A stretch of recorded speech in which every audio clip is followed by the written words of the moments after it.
Hello, guys and gals, me Mutahar, and ladies and gentlemen, I think the pressure is slowly working.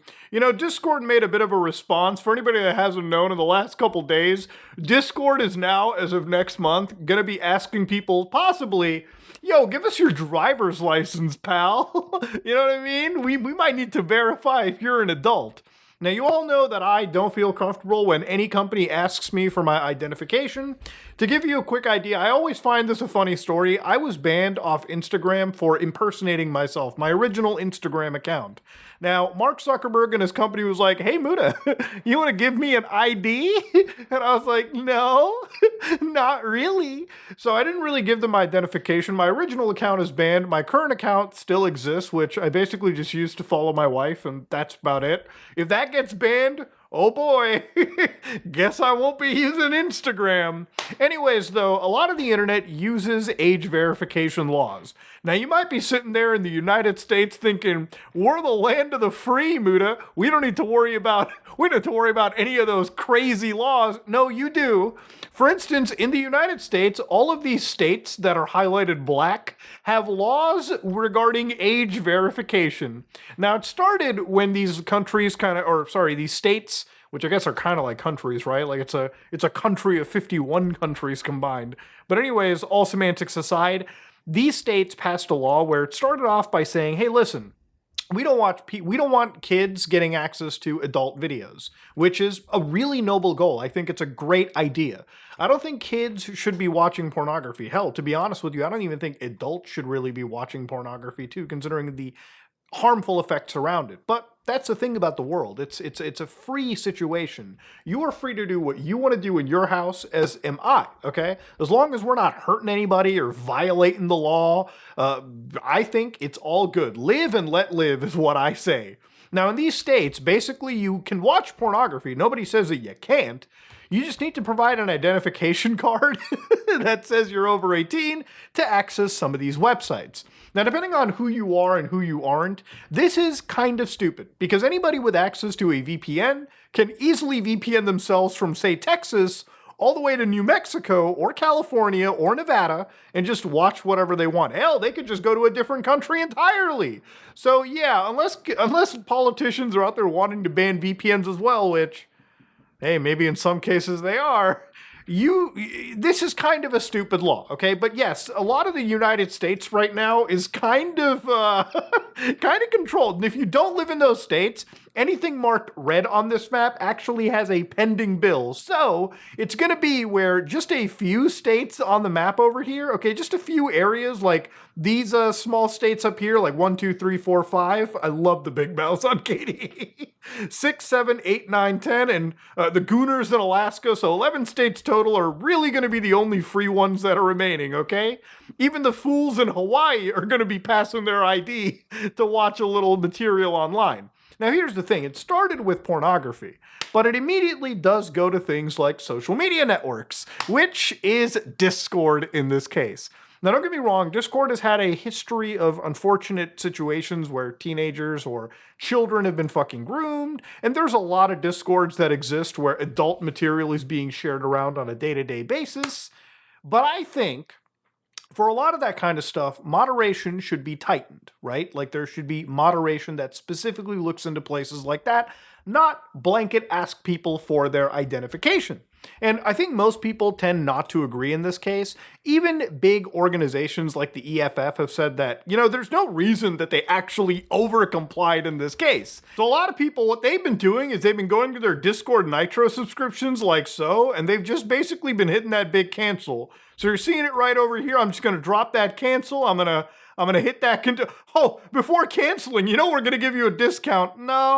No, if you're gonna ask me potentially for my ID, how about no? So anyways, yeah, it's kind of rough for people, but Discord actually ended up making like a response to this where, again, it probably isn't the response you want to hear. No, they haven't rolled back. In fact, they've doubled down. So for instance, right over here, Discord, they've said that they want to clarify shit. So here's what they want you to know. Discord is not requiring everyone to complete a face scan or upload an ID to use Discord. which is actually true. Okay, I've said this in the last video. You have to read these actual things and see how bad things truly are. So no, they weren't going to ask every single user for their identification or face, because A, that's a lot of information to grab, and that's just going to be way overwhelming. It's going to put a lot of liability and eyes on their shoulder. If they were requiring everyone to do that, there would be hacker groups lining up with pitchforks, machetes, waiting to get into those servers and grab these identities right off the bat. The vast majority of people can continue using Discord exactly as they do today without ever being asked to confirm their age. So basically, you need to be an adult to access age-restricted experiences, which, again, true, you probably should. You know, kids shouldn't be going into NSFW servers, and adults shouldn't be interacting with kids in a naughty way. For the majority of adult users, will be able to confirm your age group using info we have. So people were kind of surprised by this. They were like, whoa, how the fuck were they able to do this? And there's a lot of ways that I guess a company can do that. For instance, my Discord account is probably old enough that they can probably sit there and infer, yeah, this guy's probably an adult. I've also been paying them monthly with Discord Nitro, which is not something that a kid typically has access to in regards to their own personal credit card in their name. But the other thing is, let's be completely real, there's also ways for them to just see your chat history and your video game history and God knows what, and basically infer that this is most likely an adult talking. Anyways, what they did actually say was something that kind of I talked about. So facial scans never leave your devices, and Discord and their vendor partners never receive it, which is kind of something that I'm going to call them out on for being a little bullshitty. For instance, in the United Kingdom, people have actually seen that when you're going to Discord, this is what an age verification thing looks like. And in the UK, they say that they're secured with something called Persona. Now, it's not the video game, it's actually a separate company that does age verification bullshit. Now again, there's whole companies for this nonsense, and what they do basically is store your information, I think up to 7 days. So yeah, they are actually storing your info. Now, will they delete it? I don't fucking know. To be honest with you, I don't have access to their servers. I just assume they might, okay? They probably have a lot to lose if they're sitting on your driver's licenses. Now, one of the technologies that I've been reading that apparently is used here is KID, which is right over here. So alongside Persona, which you've seen in the United Kingdom. This is like sort of the other third-party organization that's sort of involved in grabbing, or not really grabbing information, but verifying age identification.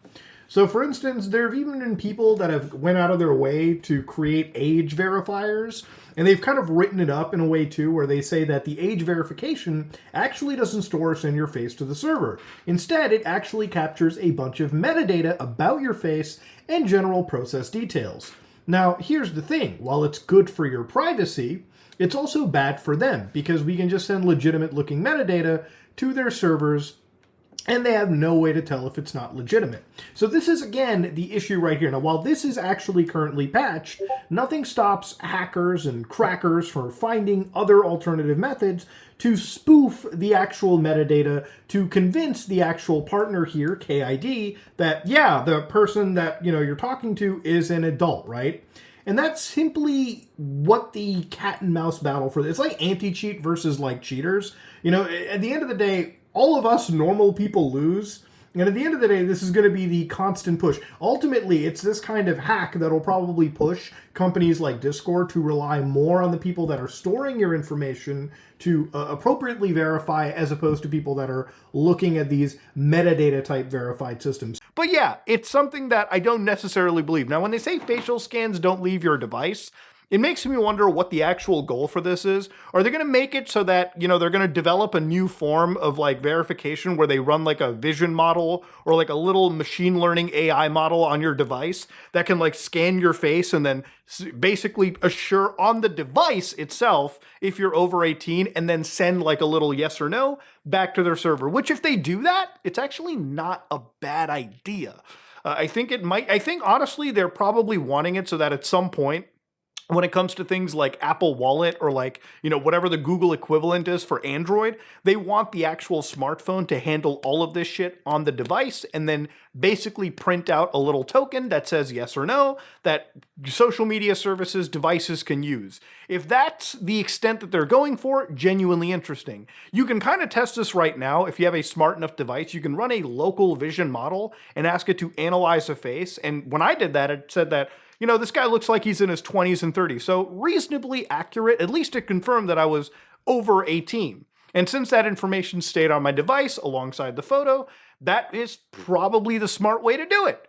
IDs are used to get your age only and then deleted. I don't believe that whatsoever after we literally just had 70,000 fucking IDs leaked out for the world to look through. Discord only receives your age. That's it. Your identity is never associated with your account. Which, again, is a pretty decent level of clarification that they can provide, right? Ultimately, the only way Discord should really know who the fuck you are is if you're paying for Discord Nitro and they need to verify who's getting billed. That just makes sense right there.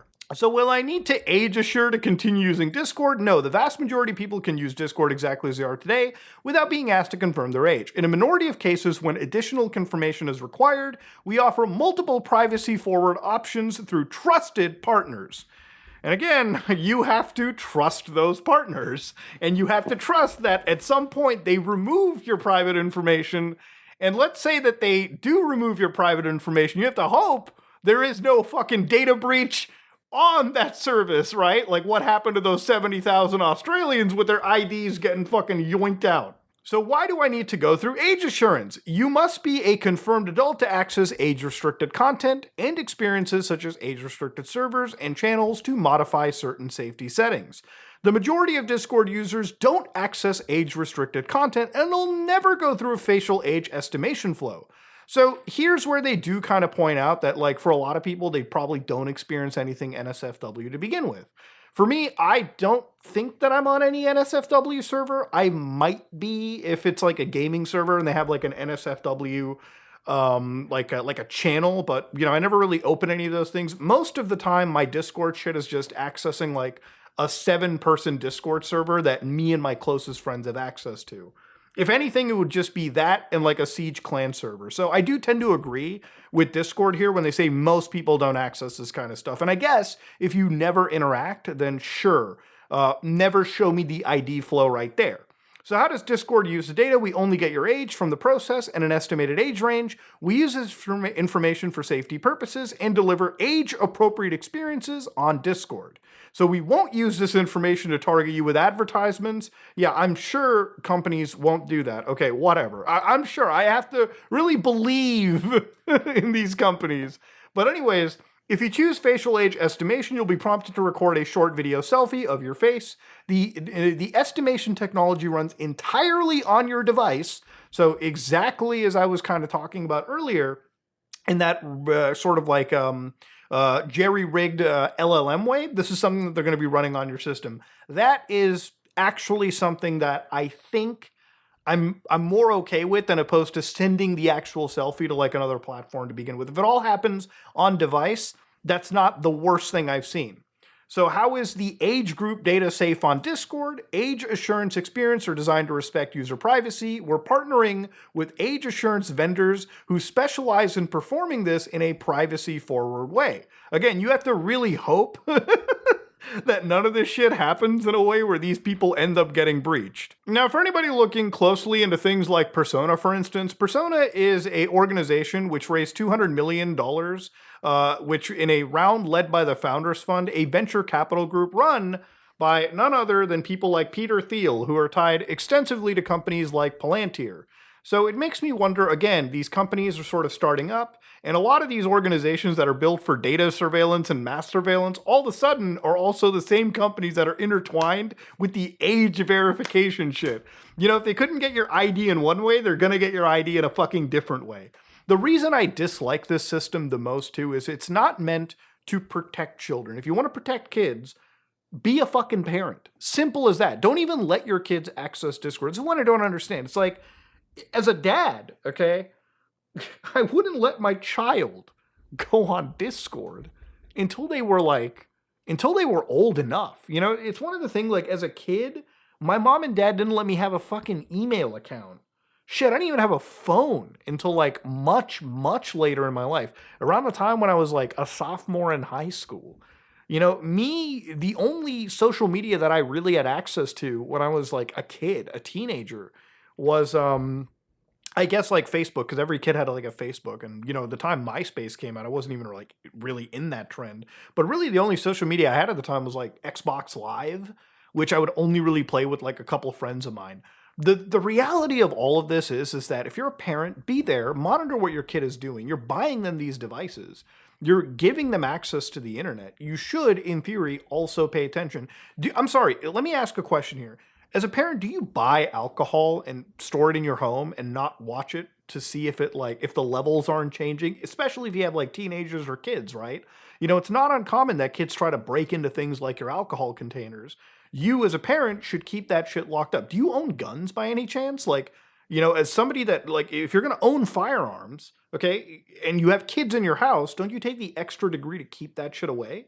Like ultimately, if we are at parents' asses for parental negligence when it comes to letting kids have unfettered access to things like firearms or alcohol or anything or cigarettes, shouldn't we also look at parents the same way when they give unfettered internet access to children without properly monitoring that shit? That's just what I've always been saying about this whole story.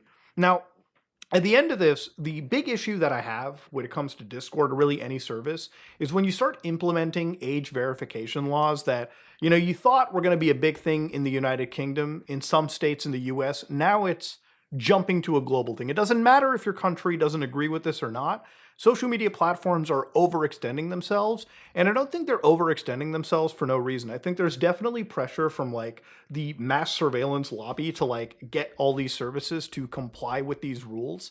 Because ultimately, if Discord says this now, first off, there's two routes we can go down.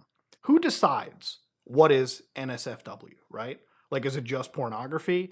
Is it discussing of anything that could be adult, so to speak? What is NSFW? What speech, is there a hard limit on what we can classify, or are we going to let, people decide what they consider to be adult, right? There's a lot of people that, could say things like discussing, your sexual identity, for instance. That could be NSFW. You may or may not agree with it, but when we don't have these hard rules set, anything that is now decided can then be censored by the average person, and this includes minors, from getting access to information that could possibly help them, or, just information in general. Good information, whatever kind of information you can think of. There's a lot of ways your mind can go. But the other thing is, who can actually control when this check is delivered? Imagine if somebody wanted to keep tabs on you, if somebody wanted to get your identity, right? Let's just say some exterior power, whatever in this case. They could just trigger a check at Discord or any of these social media services, and then they just start getting your identification. I mean, there's a lot that my brain kind of like racks when it comes to talking about this issue, and most of it always gravitates towards things like mass surveillance, as opposed to child protection. Again, to me, child protection is always that amazing excuse you can use to pass draconian mass surveillance laws. It's kind of like back in the day when the Patriot Act happened, right? It's like, huge terrorist attack happens. We need to protect people for national defense. So let's start looking through your emails and let's start looking through all your data packets for information without, things like wiretaps and whatnot. We're at that point where access to the internet is being limited by a lot of these laws. And look, at the end of the day, I want kids to be safe too, which is why making this video, I'm also... And so I empathize with Discord. I get it. Okay. We don't want children to be harmed. I understand why some of these tools are being billed to people. But ultimately, I do see what happens when you give the state or private entities like a little inch. They usually take 10 miles. And the 10 miles in this case is just people's like personal information. It's just being grabbed, people's activity on the internet being hyper monitored in the coming future. So obviously, look, there are alternatives, and I mentioned this last time. If you have things like TeamSpeak, for instance, hosting a server isn't really the most difficult thing in the world. But if you are somebody that has a small group of friends, and me and my friends discuss this too, we're not going to give our IDs to Discord. We probably will just have a TeamSpeak server. I'll buy it for like 10 bucks a month or some shit, whatever the price is, and we'll just use it, okay? Whatever money I would have given to Discord Nitro, I'd probably just give to TeamSpeak to host our own personal server instead of relying on, a central server constantly asking us for our identification and whatnot. If there's any big benefit I kind of see from all this is maybe, just maybe, people will realize that instead of capitulating, we can start self-hosting our stuff and not being, complicit in giving up our rights and information to organizations that do nothing to respect it. Anyways, if you like what you saw, please like, comment, and subscribe. Just like if you dislike it, I am out.